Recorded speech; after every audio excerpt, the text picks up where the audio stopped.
In today's video, I'm excited to review the Edward Green Piccadilly penny loafer in dark oak. I'm Kirby Allison, and I love helping the well-dressed acquire and care for their wardrobes. Join me as we explore the world of quality, craftsmanship, and tradition. The Piccadilly penny loafer by Edward Green is a beautifully balanced, casual slip-on with a distinctive stitch along the apron and the vamp of the shoe, and a nice thick saddle or penny strap. For those who enjoy the comfort and convenience of a slip-on, it's hard to find a more classic model than a penny loafer, and this version by Edward Green is particularly elegant. Shown here in dark oak, it is available stock from Edward Green in 8 different leathers. But first, let's talk about Edward Green. The famous English shoemaking firm was founded in 1890 by Mr. Edward Green, an expert shoemaker whose motto was excellent without compromise. Quickly, his factory in Northampton, England became closely associated with some of the finest English Goodyear Welted shoes in the world.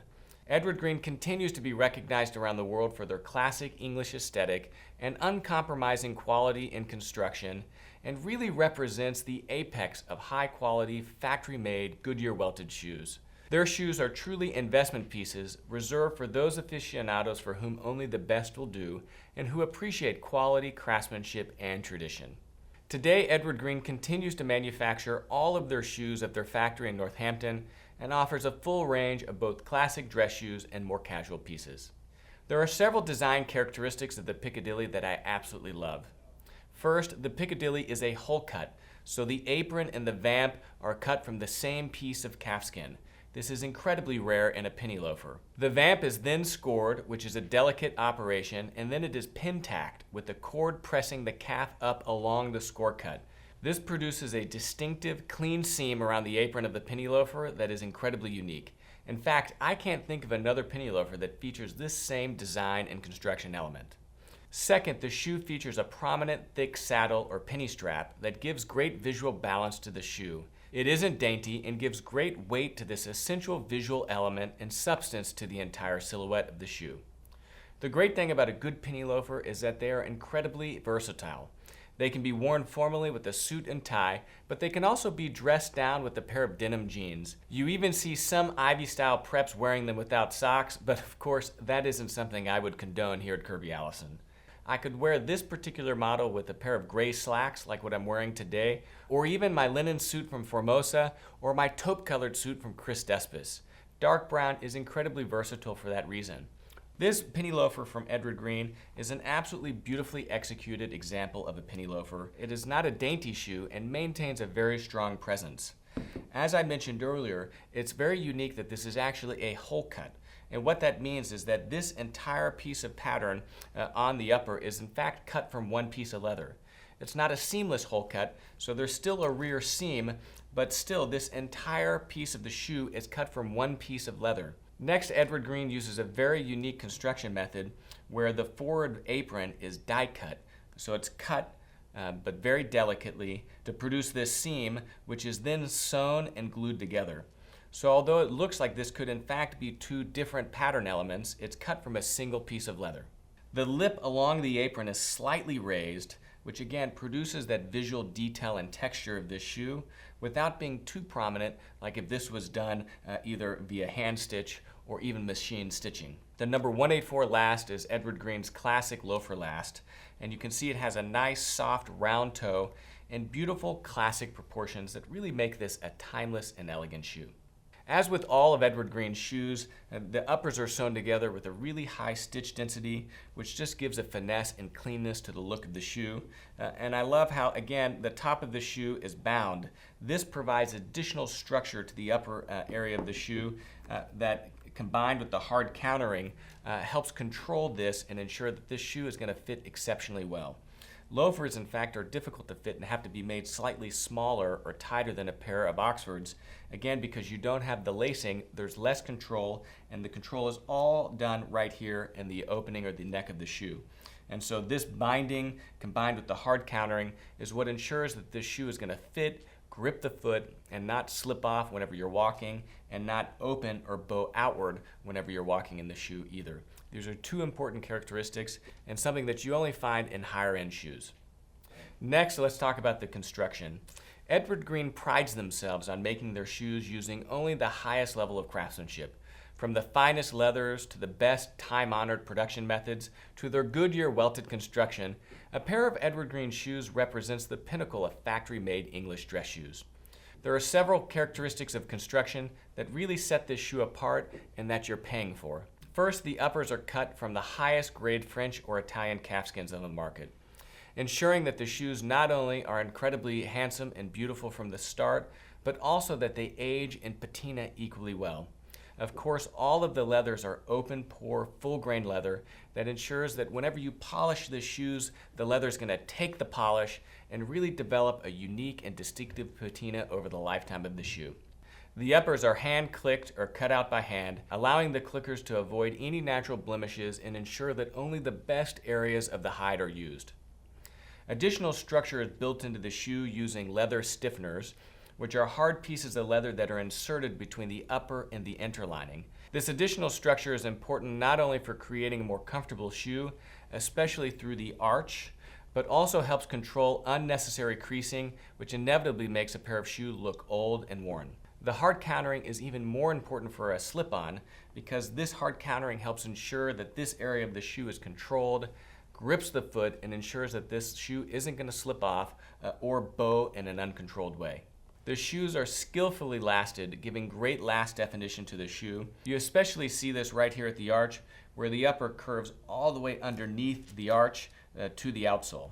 Now this arch support helps cup the foot and give great last definition, but it also helps retain the beautiful sculpture of the last and give definition to the shoe, to ensure that not only the upper is pulled around the last, but is held in place for several days on the last to ensure that that shape is retained in the leather itself. You also see that additional shape is given to the top of the shoe here at the neck, curving in slightly. Again, this helps the shoe, especially here at the neck, grip the foot and ensure that the shoe doesn't slip off and is comfortable to wear. The outsoles of the Piccadilly, and on all of Edward Green's leather-soled shoes, are traditional oak bark tanned leathers that are tanned in pits for 9 to 12 months in a solution of oak, spruce, and mimosa barks.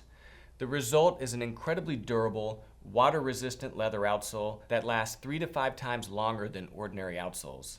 Leather outsoles also allow for additional breathability, helping the shoe better regulate moisture and temperature throughout the day. The result is a leather outsole of unequaled comfort and durability. You'll also see that the outsoles are finished with the same degree of craftsmanship as the upper themselves. There's two characteristics of the outsoles of a pair of Edward Greens that I particularly like. First and foremost is the invisible channel stitching that allows the outsole of the shoe to be cleanly finished and really beautifully finished. You'll see that there's no visible channel stitching in the outsole of itself. This is done through the invisible channel stitching method, where the outsole is actually cut into, peeled back, then stitched to the welt, and then pressed back down and glued flat. This allows for an exceptionally clean and beautiful outsole that really matches the level of craftsmanship you see on the upper itself. Second, you'll see that the outsole is finished in a nice, beautiful brown. Now this, again, helps lend a degree of finishing to the outsole that really only you see, but in my opinion, elevates the entire finishing of the shoe. You can also see that the outsoles are stamped right at the waist with Made in England, just reminding you of the provenance of these English-made shoes. The heels are also constructed using oak bark tanned leather, again matching the quality of the outsoles. And you can see that an additional decorative brass nail tacking pattern is nailed into the heel, not only increasing the durability of the heel, but also giving another visual element of quality to the shoe. You can see that the heel base sits nice and clean underneath the heel of the shoe, again just giving a level of cleanliness to the shoe that you don't find in some lower quality factory-made shoes. The heel of a slip-on is exceptionally important for the fit and the control of the shoe. And you can see that this model from Edward Green has really stiff, hard countering in the back. I mean, look at me press into this. It's incredibly stiff and structured. Now, the reason this is important is because the fit of the shoe is really controlled with how well the back of the shoe cups the heel. If there isn't hard countering right here, ultimately over time, the heel will lose its structure and begin to slip off the back of the foot. This on the Edward Green you can see is very well done, has very strong hard countering here, and you can tell that this is going to last for decades. The level of hard countering in fact makes the shoe more difficult to last, which is one of the reasons that this level of hard countering is really reserved for higher end shoes. You'll also notice that the inside edge sits higher than the outside edge, and again, this just helps balance the shoe and for the inside edge to do a better job really holding and cupping the foot. This asymmetric element of the pattern is another hallmark of a really well and thoughtfully made shoe. It's nothing short of amazing, and one of the advantages of a high-quality factory-made shoe, of course, is its consistency of construction, and you see this beautifully executed here at Edward Green. The outsoles of these Edward Greens are also stitched together at an incredible high 10 stitches per inch stitch density, which is the same stitch density that you find on a lot of bespoke shoes. What it does is it produces a very clean aesthetic right here at the sole. Some factory-made shoes that I've seen, barely have 4 or 5 stitches per inch here, which just produces a clumsy look to the outsole itself. But with the 10 stitches per inch that we see right here, it's clean, it's tight, and has incredible finesse. You'll also notice that the edges are fudged, which is where a wheel is used to indent the edge or the welt of the shoe. This is just one of those hallmarks of a really well-crafted shoe that, taken together in its entirety, just produces a beautiful shoe that I absolutely love. Of course, the edges are cleanly finished and polished. You can see that they're waxed at the factory, just producing a nice, clean, even finish with a high shine. There's no question whenever you buy a pair of Edward Greens that it is an investment. But what you get for that investment is the confidence knowing that your shoes are made to the absolute highest caliber, not just in terms of the material that's used, but in the way that the shoe is made. The reason that that is important is that with a Goodyear Welted pair of shoes, you can have the outsole re-sewn on or replaced several times, and so a pair of shoes like this should easily be able to last 20 or 30 years. The Piccadilly is truly an iconic Edward Green model and is available stock in 8 different leathers, 4 smooth calfskins, 3 suedes, and 1 black hatch grain. All are beautiful, versatile, and classic. However, if you fancy something that Edward Green does not offer stock, almost anything can be commissioned through their made-to-order program. With any slip-on casual style, because there's no facing or laces, it's even more important to get a proper fit. And for this reason, Edward Green offers 4 stock widths in their Piccadilly penny loafer in black. Any model can be made up and an additional width fitting for no surcharge. Edward Green is adding a new model of the Piccadilly penny loafer this fall in London Grain, which is their new tumbled French calf. One of the great pleasures of owning a pair of Edward Green shoes is that most customers are able to find a really well-suited fit-last combination, which ensures their shoes are as comfortable as they are elegant and well-made. And we all know that at the end of the day, the true measure of a great pair of shoes is how comfortable they are on your feet. Edward Green's lasts are stylish and well-balanced, but have very much been designed with fit in mind. The number 184 last is Edward Green's classic loafer last, which features a soft, round toe and is used for their Piccadilly penny loafer and Belgravia tassel loafer. Edward Green will also make up your specific width fitting in any stock style for no surcharge. So while they might only carry some seasonal styles in an E, should you find that you are in fact a narrow C, they'll make a stocked style up in a C for no additional charge. This is an exceptional level of service rare today among shoemakers. As far as sizing is concerned, it is important to note that UK sizes are approximately 1/2 size smaller than their equivalent US shoe. So if you're a 9.5 in an American shoe, such as an Allen Edmonds, you'd want to purchase a UK 9. As far as widths are concerned, E denotes Edward Green's standard width, with C being narrow, D being slim, F being wide, and G being extra wide. Of course, Edward Green is available via their customer service channels to help you figure out which is the best size for you. The Edward Green Piccadilly is available in the United States for $1,285 with free shipping and returns, or £965 in the United Kingdom, including VAT. Edward Green has an exceptional online store, an extensive network of stockists worldwide, and of course, their flagship boutique in London at 75 Jermyn Street. While this is very clearly an expensive shoe, we judge the shoes we view on the quality for a given price.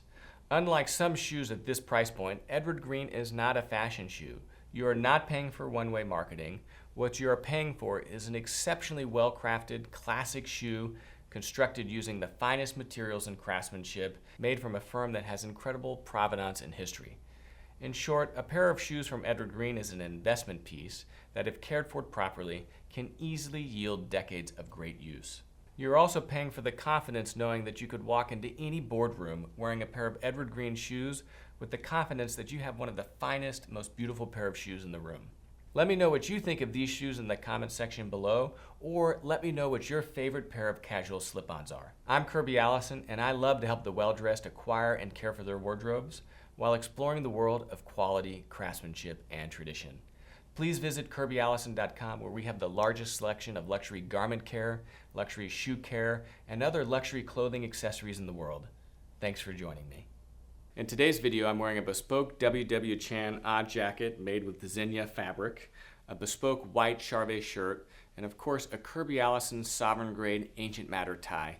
What I love about ancient madder, it has a nice chalky hand, really unique colors that only come through the ancient madder dyeing process. And as with all of our sovereign grade ties, it's exceptionally well lined to produce a beautiful knot and nice dimple. I'm wearing a Seaman Godard pocket square and a pair of bespoke light gray dress trousers made by my tailor Chris Despis with single reverse pleats and tabbed sides. I'm wearing a pair of our burgundy silk and wool sovereign grade dress socks and my bespoke George Cleverly seamless hole cut mock semi-brogues.